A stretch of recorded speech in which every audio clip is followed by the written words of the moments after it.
Hello বন্ধুরা, কেমন আছো তোমরা সবাই? আশা করি তোমরা সবাই ভালো আছো। ভগবানের কৃপায় যে যেখানে আছো ভালো থেকো, সুস্থ থেকো, এই কামনাই করি। মামনির মনের কথাতে তোমাদের সকলকে সুস্বাগতম। আমিও খুব ভালো আছি।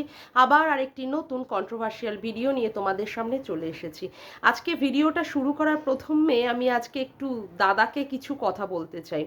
হ্যাঁ, দুপুরবেলার মানে যে ভিডিওটা আমি ছেড়েছি সেটা দাদাকে দিয়ে কিছুটা হয়তো বলেছি, কারণ দাদা প্রচণ্ড পরিমাণে লাফালাফি করছিল ভিডিওতে, মানে ভিডিওতে বলছে সরি, লাইভে, যে বাচ্চা 22 তারিখেই যাবে। সেক্ষেত্রে আমি দাদাকে বলেছিলাম বিচারপতি। আমাকে আজকে দাদা কি বললো লাইভে, বললো আমার শিক্ষা আছে হয়তো, বা আমি কি গরুর খাই, মানে গরুর গোবর আর খাই, কি বলে, টয়লেট খাই, আর আমার মাথায় সব পতিতাদের হাত রয়েছে, মানে ওই ডাস্টবিনের হাত রয়েছে। তারপরে আর কি বললো, যে মুখের ভাষা নিয়ে মনে হয় কিছু একটা বললো, যাই হোক ওটা আমি বাদ চলে গেলাম। আর বললো যে আমার সম্পর্কে বললো যে সে নাকি ইগনোর করে। বলছি দাদা, আহ, তুমি করেই বলছি, যাই হোক তুমি আমার বয়সের বড় নাও, যাই হোক হয়তো বা সেম এজই হবে। তুমি আমাকে দিদি বলো। তুমি আমাকে ইগনোর ঠিকঠাকভাবে করতে পারছো না, বুঝলে কি না? ইগনোর যদি করতে পারতে তাহলে আমার সম্পর্কে এ ধরনের বক্তব্য রাখতে পারতে না। আমি জানি তোমাকে দিদি খোঁচা দিচ্ছে, সেই ক্ষেত্রে তুমি বা মানে খোঁচা খেয়ে খেয়ে, কারণ কি তুমি তো ইউজ টু মাল না। তোমাকে যেই ইউজ করিয়েছে, এই এর নামে বলো ওর নামে বলো, তুমি তো সেইখানেই চলে গেছো। আসলে তোমার মানে নিজস্ব সত্তা বলে তো কিছু নেই, সেজন্য তুমি বলতে বসেছো। এবার ভালো কথা বলছি কি শোনো না, তোমার যদি এতটা ইগনোরেন্স পাওয়ার থাকতো তুমি লাইভে আজকে আমাকে ইঙ্গিত করে কথা বলতে না। যাই হোক, ওই আমাকে বলেছো না যে একদমই আমার মানে চুনোপুটি মার্কা একটা হ্যাঁ, 2 পয়সার চ্যানেল, হ্যাঁ 2 পয়সার চ্যানেল হোক আর যাই হোক, কথা হচ্ছে তুমি কিন্তু ইগনোর করতে পারছো না। আর তোমার ওই শশা কলাটা এক্সপায়ার করে গেছে, তার জন্য তুমি আর আমাকে দিয়ে শশা কলার কথাটা বলতে পারছো না, না হলে তুমি কবে শশা কলার কথা বলতে চলে আসতে। আর একজন মহিলা, বাবা, তার বর তো নাকি শুনেছি বহুত বড় পোস্টে চাকরি টাকরি করে। সে আবার আমাদের দীপ্তিদির লাইভে এসে দীপ্তিদির মানে পাছাটাকে পুরো কামড় দিয়ে রাখতো, ঠিক আছে? ওই দীপ্তিদির পা চেটে যদি চ্যানেলটাকে কিছুটা গ্রো করা যায়, যেই দেখলো হলো না, মানে দীপ্তিদি সেইভাবে কিছু করলেন না, সেই জন্য এখন দেনান্দের দীপ্তিদির এগেনস্টে, কালকেই দেখছিলাম যে দীপ্তিদির এগেনস্টে কিছু কথা টথা বলছেন। মানে একটা ইডিয়েট আর ননসেন্স একটি মহিলা, যে এখন একে বসে তোল্লাই দিচ্ছে, আবার কবে এর এগেনস্টেই আবার ভিডিও নামাতে বসে যাবে, মানে সেটা বলতে মানে সেটা আমি বুঝেই গেছি।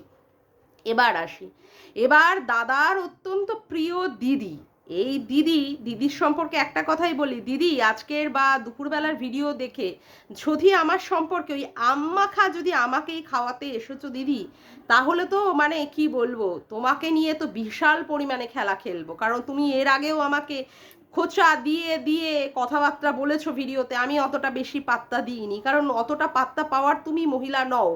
আর যদি আজকে এর এগেনস্টে ভিডিও নামাও, তাহলেই বলবো তোমাকে পুরো ছাল ছাড়িয়ে নুন মাখিয়ে কিভাবে যে রেখে দেব, সে তুমি আইডিয়াও করতে পারছো না। সে তুমি আমার ভিডিও কি করে ডাউনলোড করবে, ডাউনলোড করে কোথায় কোথায় দেবে, তোমার যেখানে খুশি যাওয়ার দরকার হয় দাও, আমার তাতে কোনো কিছুই প্রয়োজন পড়ে না। আর একটা কথা বলি দাদা, এই যে দীপ্তিদির সম্পর্কে বলছিলে না, যে দীপ্তিদি নাকি ওই সনাতন ধর্ম নিয়ে কি বলে একটা করে সিংহাসন দেখিয়ে সেখানে শশা আর কলা আর শশার ছবি দিয়েছে। বলছি কি, এই দীপ্তিদিকেই কিন্তু তুমি ফোন করতে, এই দীপ্তিদিকেই কিন্তু তুমি বলেছিলে তোমার লাইভে যাওয়ার কথা, ঠিক আছে? দক্ষিণেশ্বরের মন্দিরে যাওয়ার জন্য, মিট আপে যাওয়ার জন্য তুমি বলেছিলে। যাই হোক, ভুলে যেও না। আর দীপ্তিদি তোমাদের এই সমস্ত কিছু পাত্তা দেবেন না, যদি পাত্তা দেওয়ার হতো তিনি বলে দিতেন। যাই হোক, সেই ব্যাপার নিয়ে আজকে আর এইসব নিয়ে বেশি যাব না। আজকের আমার যেটার বলার বিষয়, আজকে আবার সেই ঘোড়ামুখী, অবশ্য দালাল ঘোড়ামুখী বলল যে তাকে নিয়ে ভিডিও তো হবেই। হ্যাঁ অবশ্যই হবে তাকে নিয়ে ভিডিও, কেন হবে না? সে যদি কারোর সম্পর্কে নোংরা নোংরাভাবে ভিডিও নামাতে পারে, কাউকে না দেখে না শুনে না জেনে, সেখানে যদি সে চরম থেকে চরমভাবে নোংরাভাবে যদি ভিডিও নামাতে পারে, তাহলে তার এগেনস্টে কেন ভিডিও নামবে না? তো বললো বটে যে সে ভিডিও না করলে তাকে নিয়ে ভিডিও করার নেই, তুই ভিডিও না করা বন্ধ করে দে, তারপরে গিয়ে আমরা বুঝবো, তারপরে গিয়ে আমরা বুঝে নেবো যে আমরা কি ভিডিও দেবো, ঠিক আছে? তুই ভিডিও করা বন্ধ কর, কিন্তু যতদিন তুই তোর এই নোংরা কথাবার্তাগুলো বন্ধ না করবি ততদিন আমরা তোকেও ছাড়বো না। এরপরে তুই যেখানে পারিস, যা পারিস, যেখানে পারিস কেস কর গিয়ে, যা যা তুই যা পারিস কেস কর গিয়ে, তুই যেখানে পারিস কেস কর গিয়ে। আচ্ছা, এবার আসি আরিয়ানের মৃত্যুর সম্পর্কে। আমি কালকে একটা আপডেট দিয়ে একটা ভিডিও নামিয়েছিলাম, সেখানে পরবর্তীকালে যা দেখলাম যে তন্দ্রাও মনে হয় ভিডিও নামিয়েছে।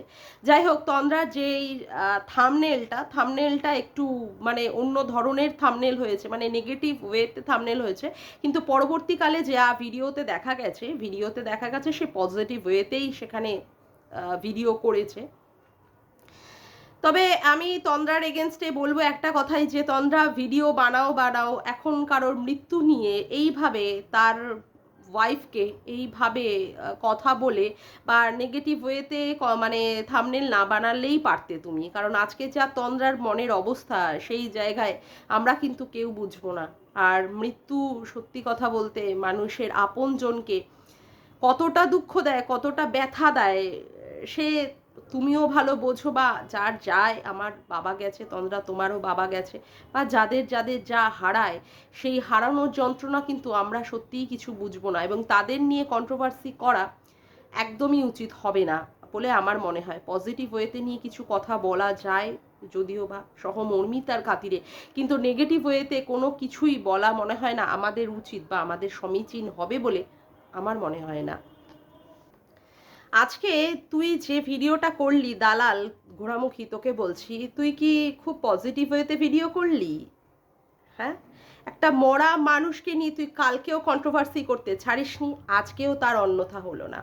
আজকে যেহেতু মানে রুম্পা লাইভে এসে সমস্ত কিছু পরিষ্কার করেছে, তারপরেও তুই সেখান থেকে ইনফরমেশন নিয়েও আজকে কি করলি, তাদের সম্পর্কে কন্ট্রোভার্সি করলি। তুই যেহেতু জানতে পারলি আরিয়ান মুসলিম ধর্মাবলম্বী এবং আরিয়ান এখানে রুম্পাকে বিয়ে করেছিল হিন্দু ধর্মে নিজেকে ট্রান্সফার করে নিয়ে, তার জন্য তার বাবা মা তাকে মেনে নেয়নি, বা তার মৃত্যু সংবাদ শুনেও তার বাবা মা আসেনি, এটাকে নিয়েও তুই কন্ট্রোভার্সি করতে ছাড়লি না। আজকে তোর মতো কোন কন্ট্রোভার্সি ক্রিয়েটার আছে যে যারা এই ধরনের কথাবার্তা বলছে, যারা এই ধরনের রুম্পাকে নিয়ে এই ধরনের কন্ট্রোভার্সি করতে বসেছে? কত বড় অসভ্য আর জাত ছ্যাজরা মহিলা, কত বড় মানে কি বলবো, অসভ্যের থেকে অসভ্য, চরম অসভ্য। আজকে তোর নিজের সমস্ত কিছু, সবাই ভালো থাক সুস্থ থাকে এই কামনাই করি, তোর সবাই তোর পাশে আছে, তার জন্য তুই এ ধরনের কথাবার্তা বলছিস। কখন কার কি হয়ে যায় কেউ কিন্তু জানে না।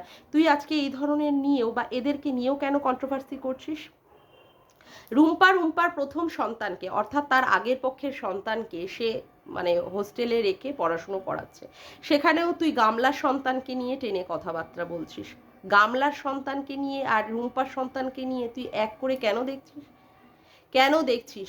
সন্তানের ভবিষ্যতের জন্য, সন্তানের ভালো থাকার জন্য কেউ যদি কাউকে হোস্টেলে রেখে পড়াশুনো করে, সেক্ষেত্রে তো কোনো খারাপ কিছু নয়, সেক্ষেত্রে তো কোনো কিছু খারাপ নয়। আর রুম্পার সন্তান কত বড়, কি বড়, সেটা আদৌ গামলার সন্তানের মতো কিনা সেটা কি দেখার বিষয়? আজকে 3-3.5 বছরের একটা বাচ্চাকে, দুধের বাচ্চাকে সে ফেলে দিয়ে এসেছে, আর রুম্পার সন্তানকে ভালোভাবে শিক্ষা দেওয়ার জন্য, ভালোভাবে সংস্কৃতিপূর্ণ বাচ্চা তৈরি করার জন্য আজকে সে দিয়ে রেখেছে হোস্টেলে।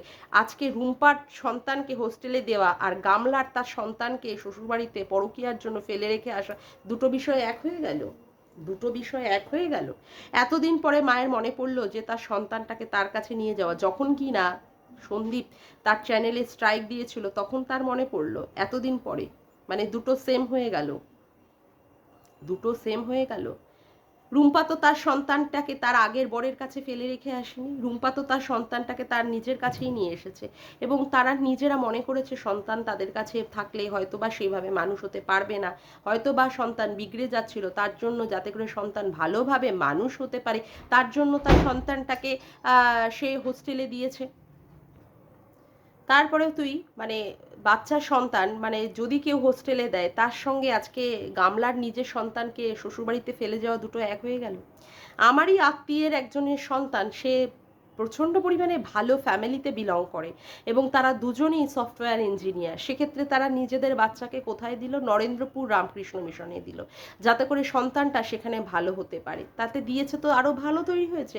এখন সেই সন্তান সফটওয়্যার কোম্পানিতে চাকরি করছে এবং প্রচুর পয়সা ইনকাম করছে এবং ভালো শিক্ষিত ভদ্র তৈরিও হয়েছে ছেলেটি। আজকে মিশনে দেওয়া আর সন্তানকে শ্বশুরবাড়িতে ফেলে রাখা দুটো কি এক হয়ে গেল? দুটো এক হয়ে গেল? তুই আবার বলছিস কি তুই কন্ট্রোভার্সি মানে তাদের নিয়ে করছিস না? তুই তো কন্ট্রোভার্সি শুরুই করেছিস রুম্পার নাম বদলে আর আরিয়ানের নাম বদলে। সেখানে তুই অন্যান্য নাম দিয়ে দিয়ে তাদেরকে অ্যাটাক করতে বসেছিস। আর রুম্পা বলেই দিচ্ছে যে তার নাম করে অনেকে এরকম ফেক আইডি খুলে খুলে সেখানটায় কিনা তারা করেছে, তাদের হয়ে মানে করছে, কমিউনিটি পোস্ট বা অমুক হোক তমুক হোক সেটা করছে। আজকে তুই কি বললি? সে টাইটেল দিতে জানে, থাম্বনেল দিতে জানে, ভিডিও এডিট করতে জানে, অথচ সে লাইভ করতে জানে না। আজকের দিনেও আজকে তার স্বামী হারা সে, আজকে একটি মেয়ে, আজকের কিভাবে তার অবস্থা, কি হাউমাউ করে কাঁদছিল লাইভের মধ্যে, সেখানেও আজকে তোর এই সমস্ত বলে বলে তাকে কন্ট্রোভার্সি করতে হচ্ছে। এই হচ্ছে কন্ট্রোভার্সির নমুনা। কোথায় আমাদের আরও তার প্রতি সহমর্মিতার সাথে বেদনার সাথে তার পাশে দাঁড়ানো উচিত না? আজকের দিনেও তাকে এইসব নিয়ে নিয়ে কাটাছেঁড়া করতে হচ্ছে তোর। আজকে সে বলেছে যে তোমাদের কে অধিকার দিয়েছে যে আমাকে নিয়ে নিয়ে এইভাবে মানে ভিডিও নামানো? আমার কাছে কি তোমরা প্রশ্ন করে নিয়েছো? তুই কি বলছিস? তুমি সোশ্যাল মিডিয়ায় আছো, তোমাকে নিয়ে তো অবশ্যই ভিডিও হবে। আজকে ভিডিও যদিও হয় তবে পজিটিভ ভিডিওই তো করা উচিত না? আজকে তার স্বামী চলে গেছে, সেই জায়গায় আমরা নিজেদেরকে যদি দাঁড় করিয়ে দেখি তাহলে সেই যন্ত্রণা তো কত বিশাল পরিমাণে যন্ত্রণা। আজকে নিজেকে তার জায়গায় দাঁড় করিয়ে দেখতো যে সেই পরিস্থিতি কোথায় গিয়ে দাঁড়ায়। কথাবার্তা বলতে বসবি না, ভেবে চিনতে তারপরে কথাবার্তা বলবি, যা বলবি যুক্তি সহকারে বলবি।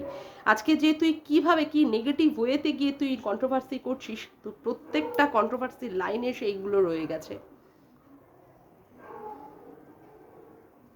আজকে একটা মেয়ে সদ্য তার স্বামীটাকে হারিয়েছে, আর কোন স্বামী স্ত্রীর মধ্যে না ঝগড়া অশান্তি হয়, কোন স্বামী স্ত্রীর মধ্যে না কথা কাটাকাটি হয়, কোন স্বামী স্ত্রীর মধ্যে না এরকম হয় যে ডিভোর্স দিয়ে দেবো, অমুক দিয়ে দেবো। তাই বলে কি তাদের মধ্যে সেই সম্পর্কটাই কি সবসময় চলতে থাকে? হতেই তো পারে সেইটাকে বড় করে দেখে আজকে যারা যারা নেগেটিভভাবে কমেন্ট করছো, নোংরাভাবে কথাবার্তা বলছো, তারাও কি ঠিক করছো? ওর আবার আর একটা সম্পর্কে জড়িয়েছিল, অমুক করেছিল, তমুক করেছিল, এই ধরনের কথাগুলো কোথা থেকে পাচ্ছ তোমরা? যারা এই ধরনের কমেন্ট করছো তারা একবার নিজেদের দিকে একবার চিন্তা করে দাঁড় করিয়ে দেখো তো। আজকে রুম্পার যে পরিস্থিতির মধ্যে রয়েছে, সেই পরিস্থিতির মধ্যে নিজেদেরকে দাঁড় করিয়ে দেখো তো, যে আজকে সেই পরিস্থিতি যদি কোনোদিন কারোর হয়, ভগবান করুক যেন কারোর কোনো সময় না হয়, ভগবান অপরাধ ক্ষমা করো, তাহলে তার অবস্থা কীরকম হতে পারে? নেগেটিভ কমেন্টটা করতে পারলেই মনে হয় মহা রাজা হয়ে যাও নাকি তোমরা? আজকে আমি ভিউয়ার্সদের উদ্দেশ্যে বলছি। আবার ঘোরামুখী তুই কি বললি? আজকে টুনির নাম করে বললি, টুনিদির নাম করে বললি, যেখানে HPR বলে একটা নিউজ চ্যানেলে সেখানে সে গেছে আগের স্বামীর সাথে, আগে শাশুড়ি তাকে কি মুখের সামনে হরলিক্স করে দিত, অমুক করে দিত। আরে ভাই, কোনটা সত্যি কোনটা মিথ্যে তাদের ইন্টারনাল ব্যাপারের মধ্যে কোথায় কি কি হয়েছিল না হয়েছিল সেটা তুই জানিস না আমরা জানি? সেই নিয়েও তুই আজকে এখানে কথা বলতে বসেছিস। মানে আমি না বুঝে পাই না তোর এই ধরনের কন্ট্রোভার্সির মধ্যে তুই কি পাস? কিছু ভিউজ আর কিছু রেভিনিউ? তোর মধ্যে তো কোনো হার্টই নেই, তোর মধ্যে তুই তো হার্টলেস ওম্যান। তুই মানে কি বলবো, ওই মন্দিরার বাবাকে নিয়ে মরা মানে মৃত ব্যক্তিটাকে নিয়ে তুই কন্ট্রোভার্সি করেছিস। তুই গীতাদের মানে স্বামীকে নিয়েও পর্যন্ত মৃত মানুষটাকে তুলে এনেও কন্ট্রোভার্সি করেছিস। শুধু তাই, উজ্জ্বলের বাবাকে পর্যন্ত টেনে টেনে তুই মৃত মানুষকে নিয়ে তুই ফোনাফুনি করিয়ে দেখিয়েছিস, যে ফোন করে করে তুই খবর নিচ্ছিস। তুই এত বড় একটা অসভ্য মহিলা, তুই এত বড়, তুই মানে যারা তোকে নিয়ে ভিডিও করছে, তোকে নিয়ে যারা মানে কন্টেন্ট বানাচ্ছে তোকে, তাদের সম্পর্কে কি বলছিস? তারা ল্যাংড়া লুলা। তুই তো এমনি একটা ল্যাংড়া লুলা মানে চ্যানেলের ওনারকেও তুই ছাড়িসনি, তুই তারও বান্টুর মধ্যে বসবি বলে তুই আগ্রহ প্রকাশ করেছিস। তুই এবার আমাদের কথা বলছিস? তোর মন মানসিকতা কত নীচ আর কত ছোট তুই বল। তুই তাকে পর্যন্ত ছাড়িসনি, তাহলে তোকে মানুষে কেন ছেড়ে দেবে? তোকে নিয়ে লোকে কেন কন্ট্রোভার্সি করবে না? তোকে নিয়ে কেন কন্ট্রোভার্সি করবে না? তুই আবার বলছিস যে ওই সমস্ত কি ঘিয়ে ভাজা কুকুরগুলোকে তুই কি করবি, মাংসগুলোকে, মানে যারা তোকে নিয়ে ভিডিও করে তাদেরকে মানে তাদের মাংসগুলোকে তুই শিক কাবাব করে খাওয়াবি। আর তোকে কি করা হবে বলতো? তোকে কি করা হবে? পুরো ছাল ছাড়িয়ে তোকে কি করা উচিত বলতো? পুরো ছাল ছাড়িয়ে নুন মাখিয়ে না ওই শিয়াল কুকুরদের খাওয়ানো উচিত, বুঝেছিস? তাও যদি শিয়াল কুকুররা তোকে খায়, তোর মতো নষ্টা চরিত্রের বদ চরিত্রের একটা অসভ্য মহিলার মাংস ছুঁয়েও দেখবে না তারা। একটা মৃত মানুষকে নিয়েও পর্যন্ত তুই কন্ট্রোভার্সি করতে ছাড়ছিস না, আবার ডায়লগ বাজি মারছিস। হ্যাঁ হ্যাঁ, নোংরা মহিলা কোথাকারে, অসভ্য একটা বদ চরিত্রের মহিলা, পরকীয়াকে প্রমোট করা ছাড়া যার আর কোনো কাজ নেই, আবার ডায়লগ বাজি। চাল ফট এখান থেকে। হ্যাঁ, তন্দ্রাকে বলছে যে কিনা বলে ভিডিও করবে না, আবার ভিডিও করতে বসে যায়। সেই কথা তো তুইও বলেছিলিস ঘোড়ামুখী, তুইও বলেছিলিস তুই নাকি আর কন্ট্রোভার্সি ভিডিও করবি না, আবার তো পরের দিন ওই ঘোড়া মুখটাকে নিয়ে তুই কন্ট্রোভার্সি করতে এসে গেছিস। তাহলে তুই আবার তন্দ্রাকে কি বলছিস? নিজের বেলায় আটিসাটি, পরের বেলায় দাঁত কপাটি। হ্যাঁ, জানোয়ার মহিলা কোথাকারে, তোমাকে না উধুম কেলানোর দরকার, তোমার উধুম কেলানোটা তোমাকে হয় না, তো ওর জন্য তুমি বেশি বেড়ে গেছো। আর কেন লোকে তোমার সম্পর্কে বলে যে তোমার ব্যবস্থা হওয়া উচিত, তার মানে তুমি কোন পজিশনে গেছো যার জন্য লোকে ভিউয়ার্স থেকে শুরু করে ক্রিয়েটার থেকে শুরু করে কেউ তোমাকে পছন্দ করে না, কেউ তোমাকে পছন্দ করে না, যার জন্য তোমার সম্পর্কে এই ধরনের কথাবার্তা তারা বলতে বসে।